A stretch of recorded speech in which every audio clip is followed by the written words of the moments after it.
Hi there. Today I'm going to show you how to sharpen your images using a high pass layer. Now, Photoshop already has some sharpening filters built in. These here will work fine.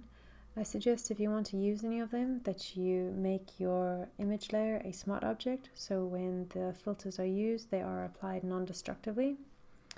Another way to go about this is to use a high pass.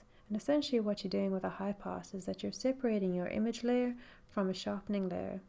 This gives you the benefit of being able to mask out part of your sharpening layer, so only a portion of your image is sharpened. You're also able to reduce the opacity, to reduce the severity of the sharpening, and you can also use blend modes to change the effect of that. So it's very versatile in that respect. This is how it's done. First, duplicate your image layer. Then go to Filter, Other, High Pass. What you're looking for here is you want to see the outline of the details. So don't push your radius up too high because that will blow out the effect and this will not look good. You're looking for something close to this sort of effect. The number in your radius will depend on the size and resolution of your image. So don't go by my value here. You're looking for something sort of like this. All right, click OK.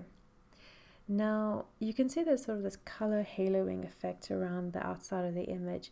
We need to get rid of that because when we apply the high pass to the image layer, it will create a color effect which will distort the colors on the edges here, and we don't want that.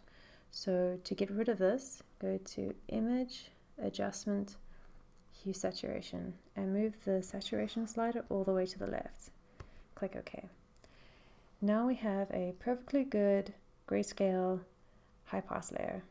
So let's apply this to our image now. Go to your blending modes and select either overlay or soft lights. Either of these will work fine. Overlay gives a stronger effect. So I'm going to zoom in so you can see it better. That's before, that's after.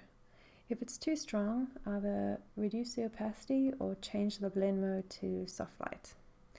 There you go, that's how it's done.